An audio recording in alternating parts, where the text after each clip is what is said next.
How and when did you first fall in love with math? Oh my gosh, that's a good story. I always have like kind of been good at math, but it was really in high school that I think it took off. I had the unfortunate experience that one of my very good friends was killed in a car accident during my senior year, like the first day of Christmas break. And I went to a really small high school. There were 54 kids in my graduating class.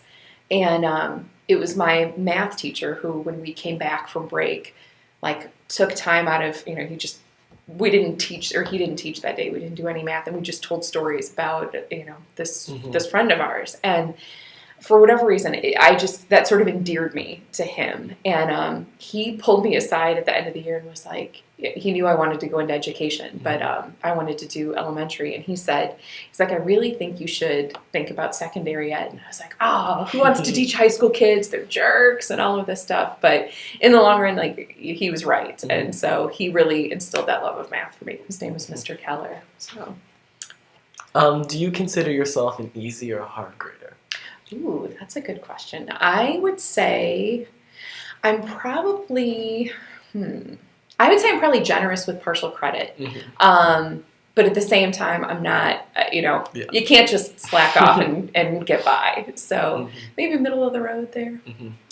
What's the most annoying thing that students do or maybe don't do on test or quizzes or homework? On test or quizzes, I would say like show work. If I can't follow your thought process. So if you're skipping steps or jumping around and I can't see what's going on, then that drives me crazy. Especially then when people want to argue points and everything. So show your work. On homework, I think it's just when you copy the answers out of the back of the book. I'm like, oh, come on. This should be an easy point here. So those are probably my pet peeves. And this kind of leads into this. What's been the most creative excuse for not finishing homework that you've heard?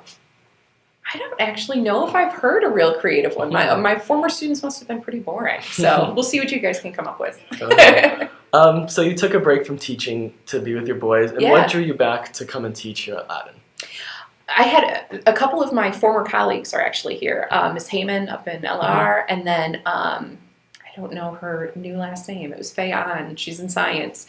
I taught with both of them at Loyola. So I knew that they liked it here and how happy they were. And, I heard about the school's reputation, of course. But, after being home for a year, it was great. But I missed I really like high school kids. So I really missed that interaction. So I'm looking forward to being back with that. What do you plan on doing when you are not teaching math? At Ladin? Or like hobbies? Oh, okay. I love the outdoors. So I love like camping and just hiking, playing with my kids, of course. I have a 4-year-old and a 1-year-old, so they keep me busy. So yeah, probably mostly those. I love to travel. And the final question, what are your goals here as a teacher here? Well, first and foremost, just to survive. I got to get this place figured out just like anybody else who's new. But I think just to really get to know the community. I'm excited that there's a smaller student body and a smaller faculty than I'm used to, a much more diverse student body and diverse faculty than I'm used to. So just getting to know all of the different facets of what this place is about is exciting. Okay, that's all. Thank you.